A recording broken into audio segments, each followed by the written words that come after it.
ఈరోజు వాక్య ధ్యానార్థమై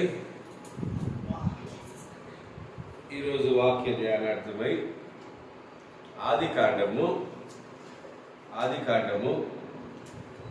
6వ అధ్యాయము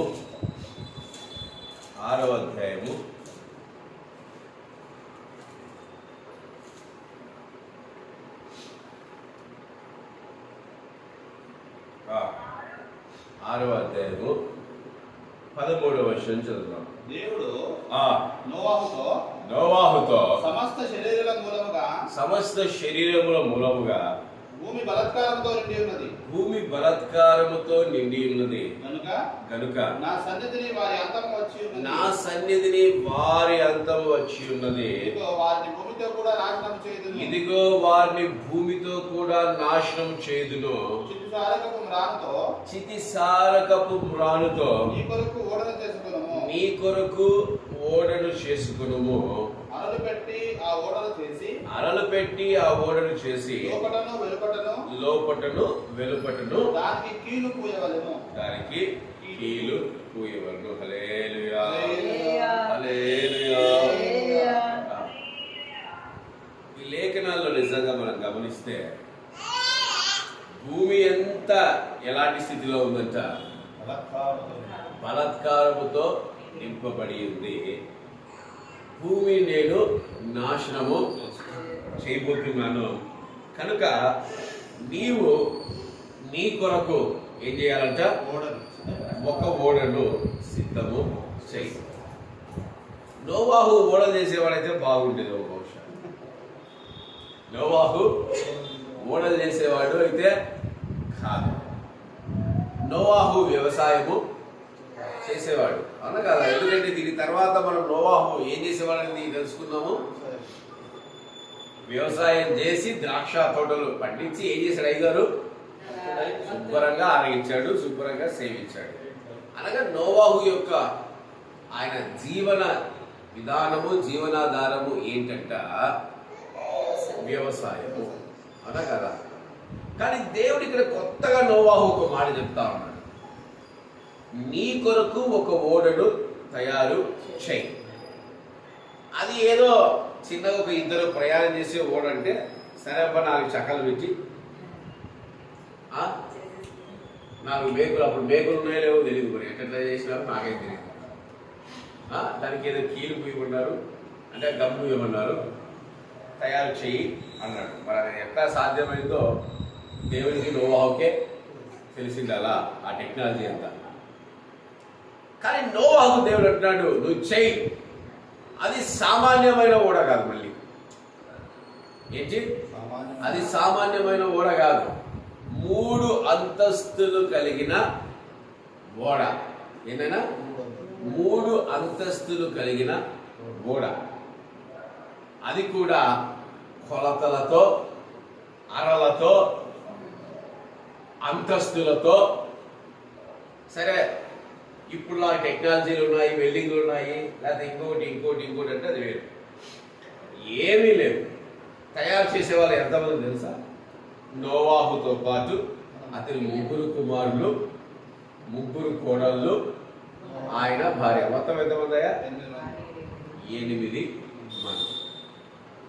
8 మందితో ఒక గొప్ప ఓడ నోవాహు తయారు చేయగలిగాడంటే నిజంగా ఆశ్చర్యమే. అది కూడా ఎలాగా? అంత మహాసముద్రాలతో కూడా పైనుంచి తూములు వచ్చాయి, సముద్రాలు సునామీలాగా పొంగాయి. అప్పుడు సునామీ, నోవహు కాలంలోనే సునామీ వచ్చింది. ఎందుకంటే భూమిని ముంచాలంటే అలలు మామూలు అలలు కాదు అవి. ఎట్లా? పైనుంచి ఒక పక్క తూములు, ఆకాశం తూములు వదిలితే కింద నుంచి సముద్రం ఏం చేసింది? భూమి అంతటా కప్పేయాలంటే ఇవే పెద్ద అలలు. పెద్ద అలలు అంటే సునామీ. నోవాహు కాలంలోనే సునాములు ఉన్నాయి. అందుకే దేవుడు అంటాడు నోవాహు కాలంలో తిని తాగుతూ సుఖించుతూ ఎలాగైతే ఉన్నారో ఎంతకాల దినాల్లో కూడా సేమ్ అలాగే ఉంది. అందుకే ఇప్పుడు జపాన్కి పెద్ద సునామీలు, అమెరికాకు సునామీలు, రష్యాకి సునామీలు అంటా ఉన్నారు. ఎందుకు? ఆ కాలంలో ఎలాగైతే ఉందో నోవాహు కాలంలో ఈ కాలంలో కూడా అదే ఉంది. అదే ఉంది. ఈట పెట్టినా ఏదో కాకాయ అది పడిపోతా ఉంది. అదే ఊరు అనగాదా. మరి అంతటి సునామీను తట్టుకోగలిగిన ఓడ, అంతటి సునామీని తట్టుకోగలిగిన ఓడ చేయాలి. ఓడ పల్లీలు కొట్టకూడదు, ఓడ మునగకూడదు. ఓడ ఈ పైనుంచి వర్షం పడుతున్నా కింది నుంచి సునాము లాంటి ఆలోచన కూడా ఓడ ఏం చేయాలంట, తేలుతూ ఉండాలి.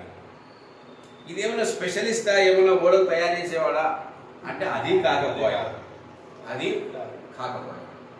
కానీ ఆ ఓడ ఆ నీటి మీద ఎలా తేలాడింది, ఆ ఓడను నోవాహు ఎలా చేయగలిగాడు అనేది ఒక పెద్ద క్వశ్చన్ మార్క్ అని అనుకుంటే ఇట్స్ పాసిబుల్. నోవాహు తన సొంత ఆలోచన ద్వారా ఓడను తయారు చేయలేదు. నోవాహు తన సొంత శక్తి ద్వారా ఓడను తయారు చేయలేదు. దేవుడు ఏ కొలతలైతే ఇచ్చాడో, దేవుడు ఏ జ్ఞానం అయితే ఇచ్చాడో, దేవుడు ఏ వివేకం అయితే ఇచ్చాడో, దేవుడు ఏ కార్యమైతే ఇచ్చాడో అతనికి చెప్పింది చెప్పినట్టు మాత్రమే నోవాహు చేయగలిగాడు. ఏం చేశాడు? చెప్పింది చెప్పినట్టు మాత్రమే నోవాహు చేయగలిగాడు. ప్రభువైన యేసుక్రీస్తు వారు ఈ భూలోకానికి వచ్చినప్పుడు ఆయన ఏ మాట మాట్లాడినా ఏం చెప్తా ఉన్నాడు? యోహాను సువార్తలో ఆయన, నా తండ్రి ఏ మాటలైతే పలుకుతున్నాడో నేను అవే పలుకుతున్నాను తప్ప నా సొంతంగా నేనేమి. ప్రభువైన యేసుక్రీస్తు వారు తన సొంత శక్తితో ఏదైనా చేసింటే బహుశా అపవాదిని జయించలేకపోయేవాడే, శరీరధారి గనుక. కానీ దేవుడు ఏదైతే చెప్పాడో ఆయన అదే చేశాడు. ప్రభువైన యేసుక్రీస్తు వారు ఏం చేశారు? తన తండ్రి ఏదైతే చెప్పాడో అది మాత్రమే చేయగలిగాడు. నోవాహు కూడా అంతే. అంత గొప్ప సునామీలను తట్టుకునే ఓడ, పైనుంచి ఆకాశ తూములు పడినా, ఇప్పుడు మనకి ఏమన్నా 4 రోజులు వర్షం పడితే పైనుంచి ఏమొస్తుంది? కిందికి చెమ్మ దిగుతుంది, బిల్డింగ్ సిమెంట్ కూడా వర్షం పడితే చాలు. అలాంటిది 40 రోజులు వర్షం పడిందంటే, 40 రాత్రులు 40 పగులు వర్షం పడుతూ ఇంకా ఏం చేస్తుంది? సునామీ అలలతో భూమిని కప్పివేస్తూ ఉంటే వాటన్నిటినీ ఆ ఓడ తట్టుకోగలిగేలా నోవాహు ఆ ఓడను తయారు చేశారంటే అవి కేవలం దేవుని కొలతలు మాత్రమే, దేవుడి చిత్తం మాత్రమే, దేవుడు ఆజ్ఞ మాత్రమే. దేవుడు ఏ ఆజ్ఞ అయితే నోవాహుకి ఇచ్చాడో అది మాత్రమే నోవాహు చేశాడు, కానీ తన సొంత శక్తి ద్వారా, సొంత ఆలోచన ద్వారా చేయలేదు. ఈరోజు మనం ఏం చేస్తా ఉన్నాం? నోవాహు స్పెషలిస్ట్ కాదు, ఓడ స్పెషలిస్ట్ కాదు, ఆయన ఒక వ్యవసాయదారుడు అయినప్పటికీ దేవుడు చెప్పిన మాటను చెప్పినట్టు చేశాడు.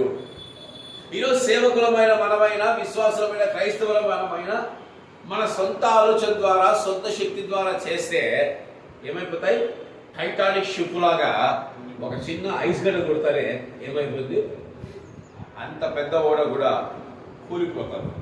మన సొంత ఆలోచన, మన సొంత శక్తి టైటానిక్ అయితే, దేవుడి ఆలోచన, దేవుడి శక్తి ద్వారా నోవాహు ఎలాగైతే నడిచాడో, నోవాహు ఎలాగైతే లోబడ్డాడో, నోవాహు ఎలాగైతే చేశాడో అలా నిజంగా మనం చేయగలిగితే సునామీలు రాని, తుఫానులు రాని, ఆకాశం నుంచి తూములు విడుదల కాని నావ మునిగిపోదు, ఓడ మునిగిపోదు. దానికి గల కారణం ఏంటి? నోవాహు దేవునికి లోబడే తత్వము. నోవాహు దేవుడు చెప్పిన కొలతల ద్వారా మాత్రమే దాన్ని చేశాడు. ఓపికతో చేశాడు, విసుగుతో చేయలేదు, నిరీక్షణతో చేశాడు, విశ్వాసంతో చేశాడు, ప్రేమతో చేశాడు, దేవుని మాటకు లోబడ్డాడు. ఇన్ని గొప్ప కార్యాలు నోవాహులో ఉన్నాయి. దేవుడు కార్యం చేస్తేనే మనం ఏమని చేస్తాం? ఒక్క ఆదివారం మందిరానికి వచ్చి 3 గంటలు, ఒక సేవకుడు 2 గంటలు వాక్యం చెప్పారంటే ఎప్పుడు అంతే. ఈయన ఆదివారం ఉన్నా మమ్మల్ని వదిలిపెట్టిన తొందర వాక్యం కంప్లీట్ చేస్తే ఇంటికి పోయి ఏం చేయాలా? మాంసం దిగి శుభ్రంగా పడ్డాలి. ఈయన అరగంట ఎక్కువ చెప్పాడు. అసలు అరగంట వాక్యం ఎక్కువ చెప్తే ఏమైందో తెలుసా? తిన్నదంతా బయటికి పోతుందంతా, ఇన్నదంతా బయటికి పోతుందంతా, కడుపు నిండా ఏం చేస్తామంట? కక్కేస్తామంట. సేవకుడు వాక్యం ఎంత చెప్పాలో కూడా వీళ్ళు నిర్ణయిస్తారు, ఏం చెప్పాలో కూడా ఈయన నిర్ణయిస్తారు. కానీ నోవాహు అలాగా లేడు. ఓపిక, ప్రేమ, నిరీక్షణ, పట్టుదల, కష్టము అన్నింటినీ కలిపి ఏం చేశాడు నోవాహు? దేవుడు చెప్పిన ప్రకారం ఓడను తయారు చేశాడు. యేసుక్రీస్తు ప్రభు పునరుద్ధానుడైన తర్వాత 12 మందితో ప్రారంభమైంది ఆది అపోస్తుల సంఘం. చిన్న సంఘం. ఎంతమంది నాయన? 12 మంది 120 మందిని చేశారు. స్టార్టింగ్ 12 మంది ఎంతమందిని చేశారు? 120 మంది కూడుకున్నట్టు లేఖనాలు మనము చదువుతున్నాం. దేవుడు ఎలాగైతే చెప్పాడో ఆది అపోస్తులు అలాగే చేశారు. దేవుడు ఏం చెప్పాడు? మీరు యెరూషలేముకి వెళ్ళి ఏం చేయమన్నాడు? ఆత్మ కొరకు కనిపెట్టుకోండి. ఆత్మ వచ్చి మిమ్మల్ని బలపరిచేంత వరకు యెరూషలేమును మీరు దాటి పోవద్దండి. వెళ్ళారా? కనిపెట్టుకున్నారా? కనిపెట్టుకున్నారు. ఏం పొందుకున్నారు? ఆత్మను పొందుకున్నారు. దాని తర్వాత దేవుడు వారికి ఎలా వెళ్ళమంటే అలాగ వెళ్ళారు. శ్రమ పడ్డారు, కష్టపడ్డారు, ప్రయాసపడ్డారు, దేవుని సేవలో ఎదిగారు. ప్రపంచానికి క్రైస్తత్వాన్ని రుచి చూపించారు. 12 మందితో ప్రారంభమైన క్రైస్తత్వము ప్రపంచంలో అత్యధిక క్రీస్తును అంగీకరించిన జనాంగం ఏదైనా ఉందంటే అది 12 మందితో ప్రారంభమైన క్రైస్తత్వం. సునామీలు వచ్చాయి, తుఫాన్లు వచ్చాయి, ఆకాశం పువ్వులు తెగాయి. క్రైస్తత్వం ఎక్కడ ఆగలేదు. ఎక్కడైతే నీరు ప్రవహిస్తుందో అక్కడ క్రైస్తత్వము ఏమైంది? స్ప్రెడ్ అయిపోయింది. యేసుక్రీస్తు ప్రభు గురించి తెలియని జాతి లేదు. యేసుక్రీస్తు ప్రభు గురించి తెలియని జనాంగము లేకుండా నీరు ఎక్కడ ప్రవహిస్తుందో అక్కడ ప్రభు యేసుక్రీస్తు సువార్తను ప్రకటించగలిగారంటే వారి సొంత ఆలోచన ద్వారా కాదు, వారి సొంత చిత్తము ద్వారా కాదు. ఈరోజు మన జీవితాలు ఎలా ఉన్నాయి? మన బ్రతుకులు ఎలా ఉన్నాయి? ఏ కార్యం చేయాలని ఏం చేస్తాం? మన సొంత ఆలోచన, మన సొంత ఇష్టము, మన సొంత చిత్తాలు కలిగి దేవుడు చెప్పిన కార్యాలు నెరవేర్చక మన ఇష్టాలు నెరవేర్చుకున్నప్పుడు ఏమైతే తెలుసా? సునామీలో మునిగిపోతాం, వర్షంలో తడిసిపోతాం, ఆఖరికి గోతిలో పడిపోతాం, కూలిపోతాం. నోవాహు చేసిన గొప్పతనం ఏంటంటే దేవుడు ఏదైతే చెప్పాడో అదే చేశాడు. ఆది అపోస్తుల గొప్పతనం ఏంటంటే దేవుడు ఏదైతే చెప్పాడో వారు అదే చేశారు. కానీ మనం ఎలా ఉన్నాం? నిజంగా ఆలోచిద్దాం. మనం ఎలా ఉన్నాం? దేవుడు ఏ కార్యాలు మనకు చెప్పాడు, ఎలా జీవించమన్నాడు, ఎలా బ్రతకమన్నాడు, ఎలా వెళ్ళమన్నాడు, ఎలాంటి దర్శనం గుండా మనం నడవమన్నాడు అనేది ఒక్కసారి మనం జ్ఞాపకం చేసుకుంటే ఏ ఒక్కరు దేవుడి చిత్తాన్ని చేసేవారిగా లేదు. ప్రతి ఒక్కళ్ళు నాకు స్వరం ఉంది, నేను మాట్లాడతాను. ప్రతి ఒక్కళ్ళు నాకు ఇది ఉంది, నేను చెప్తాను. నా ఇష్టం, నా జీవితం, నా బ్రతుకు. ఈరోజు సొంత ఆలోచన ద్వారా వెళ్ళిన గేహాజీ ఏమయ్యాడు? కుష్టి వ్యాధిగ్రస్తుడిగా ప్రపంచం ముందు బయలుపరచబడ్డాడు. సొంత ఆలోచనతో వెళ్ళిన యూదా ఇస్కరియోతు ఏమయ్యాడు? ఆత్మహత్య చేసుకుని మరణాన్ని చూసే వ్యక్తిగా మనం చూస్తున్నాం. ఈరోజు దేవుడు చెప్పిన విధానం మన జీవితంలో ఏంటి? నిజంగా మనం అది చేయగలుగుతున్నామా? అలా మనం జీవించగలుగుతున్నామా? దేవుడు చెప్పినట్టు చేస్తే ఎంత కష్టమైనా, ఎంత బాధ అయినా, ఎంత దుఃఖమైనా ఏం చేస్తాం? భరించగలము. ఈరోజు మనం ఎవరైనా ప్రేమిస్తే వాళ్ళు ఎంత తెచ్చినా, ఎంత కష్టపెట్టినా, ఎంత గసినా, ఎంత చేసినా ఏం చేస్తాం తెలుసా? సహనం కలిగి మౌనంగా భరిస్తాము. కానీ ఈరోజు ప్రభువైన యేసుక్రీస్తు సేవను ఎంతమంది ఇష్టంగా, నమ్మకంగా చేస్తా ఉన్నారు? ఈరోజు క్రైస్తత్వంలో దేవుడి యొక్క ఆజ్ఞలు ఎంతమంది నమ్మకంగా జరిగిస్తున్నారు? దేవునికి ఇష్టమైన విధంగా ఎంతమంది ప్రయాసపడుతున్నారు అనేది నిజంగా మనం జ్ఞాపకం చేసుకోవాలి. ఒక ఇల్లు కట్టాలన్నా దేవుడి జ్ఞానం కావాలి.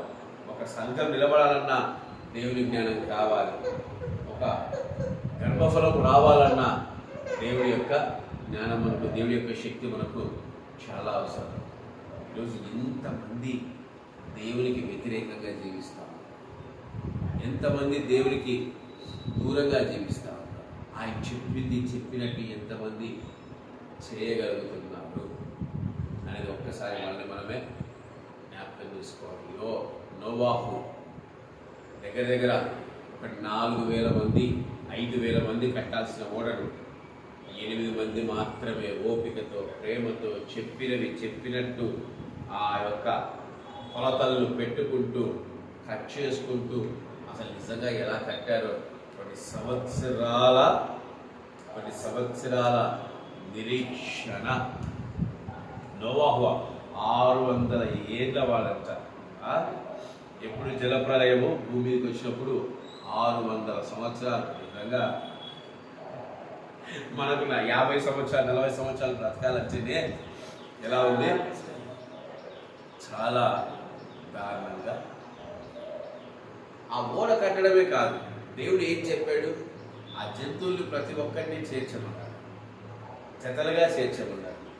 చెప్పింది చెప్పినట్టు చేస్తే దేవుడు కూడా ఏం చేస్తాడు, తన మహాకృపను చూపిస్తాడు. కానీ ఈరోజు ప్రపంచమంతా ఏమైపోయింది తెలుసా, తన సొంత ఆలోచన, తన సొంత చిత్తము, తన సొంత కార్యాలు, తమకు నచ్చిన జీవితం, తమకు నచ్చిన బ్రతుకు, తమ సుఖాల కోసము, తమ సంతోషాల కోసము ఏం చేస్తూ ఉన్నారు, దేవుని యొక్క కార్యాల్ని నిర్లక్ష్యపరుస్తూ వారికి ఇష్టం వచ్చేట్టుగా జీవిస్తున్నారు. కనుకనే ఈరోజు సంఘాలు కూలిపోతున్నాయి, క్రైస్తత్వాలు కూలిపోతున్నాయి, కుటుంబాలు విచ్ఛిన్నమైపోతున్నాయి, కుటుంబాలు పాడైపోతున్నాయి.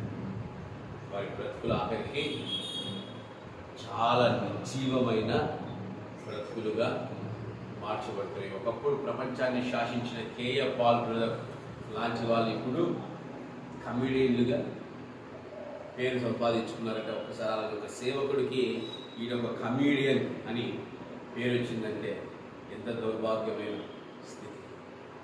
ఎందుకు దేవుడు చెప్పింది చెప్పినట్టుగా చేయలేకపోవడం, దేవుడు చెప్పింది చెప్పినట్టుగా మనం జరిగించలేకపోవటం. ప్రభువైన యెహోవా తండ్రి ఒక యాజకుడికి చెప్పాడు, అయ్యా నువ్వు వెళ్ళి యెరోబామును గద్దించిన తర్వాత నువ్వు ఎవరి ఇంటికి వెళ్ళొద్దు, నువ్వు వెళ్ళే మార్గంలో మరలా వెళ్ళొద్దు, కొత్త మార్గంలో వెళ్ళు, ఎవరింటికి వెళ్ళొద్దు, ఎవరింట్లో భోజనము చేయదు. యాజకుడు ఏం చేశాడు, వెళ్తా ఉంటే ఒక మోసకారి ఏం చేశాడు, దేవుడు నాకు దర్శనం ద్వారా చెప్పాడు నా ఇంటికి ఇచ్చి భోజనం చేయమని. ఏం చేశాడు, ఆ రోజు హవ్వమ్మ ఎలాగైతే మోసపోయిందో ఆ యాజకుడు కూడా మోసపోయాడు. ఏం చేశాడు, చచ్చిపోయాడు, సింహం చెదిని ఆయన ఏమైపోయాడు, బలైపోయాడు. అనగా దేవుడు చెప్పింది చెప్పినట్టు చేయలేకపోవడమే ఒక స్థితి. దావీదు అప్పటిదాకా ఏం చేశాడు, యెహోవా యొద్ద విచారణ చేస్తూనే వచ్చాడు. సడన్గా ఏమైపోయిందో అయ్యాడు, ఇట్లాంటి విచారణ చేస్తే బాగుండు అనుకున్నాడేమో, బహుశా అలాంటి వాటివన్నీ విచారణ చేస్తే బాగుండు అనుకున్నాడేమో. నిజంగా ప్రపంచంలో ఇలాంటి దేవుడు నేను ఎక్కడ చూడలేదు. అంటే అలాంటి మాట నువ్వు అడిగితే ఇంకొక 4 ఇస్తా కదా నేను నీకు, నువ్వు ఎందుకు ఇలాంటి పని చేసావు దావీదు అని. నిజంగా దేవుడు ఆ మాట అన్నప్పుడు దేవుని ప్రేమ ఎంత గొప్పదో నాకు అర్థమైంది. నేను అడిగితే ఇచ్చావనిగా నీకు అంటున్నాడు. అలా నువ్వు హత్య చేయటం ఎందుకు, అలా పనులు భార్య పైన నువ్వు ఇది చూపించలేదు. నువ్వు అడిగితే నేను ఇస్తాను కదా, ఇంకో 4 భార్యలు ఇస్తా. నిజంగా ఎలాంటి దేవుడు అంటే మన దేవుడు ఆశ్చర్యపిస్తాడు. దావీదు అప్పటి వరకు దేవుడు ఎలా చెప్తే అలా జీవించిన వాడు సడన్గా తన సొంత ఇష్టాలతో, తన సొంత ఆలోచనలతో, తన సొంత సుఖాలతో దావీదు ముందుకెళ్ళినట్టు మనం చూస్తున్నాం. కనుక ఈరోజు నుంచి మనం ఏం చేయాలి, నోవాహు వలె ఏం చేయాలి, దేవుడు చెప్పింది చెప్పినట్టు మనం చేయటానికి ప్రయాసపడాలి. పొల్లైనా తప్పిపోకూడదు. ఎట్లా పొల్లైనా తప్పిపోకూడదు. ఆయన మనకి ఏమి ఇచ్చాడో అదే చేయాలి, ఆయన ఏం చెప్తాడో మనం అదే పాటించాలి. అంతేకాని మన సొంత ఆలోచన ద్వారా, సొంత సుఖాల ద్వారా, సొంత తలంపుల ద్వారా, సొంత కార్యాల ద్వారా మనం ఏది చేసినా అది నిర్జీవమై పోతుంది. అంత గొప్ప ఓడ నోవాహు ఒక్కడే తన కుటుంబంతో నిర్మించగలిగాడు.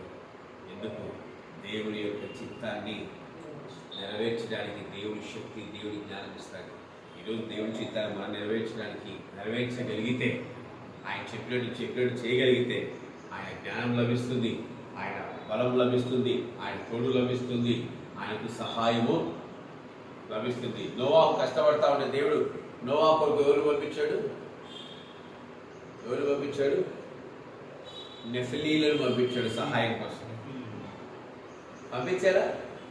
దేవుడి చిత్తానుసారంగా చేస్తే దేవుడి సహాయం పంపిస్తాడు. దేవదూతలు పంపిస్తాడు, లేదా ఇంకెవరో మనుష్యులు పంపిస్తాడు.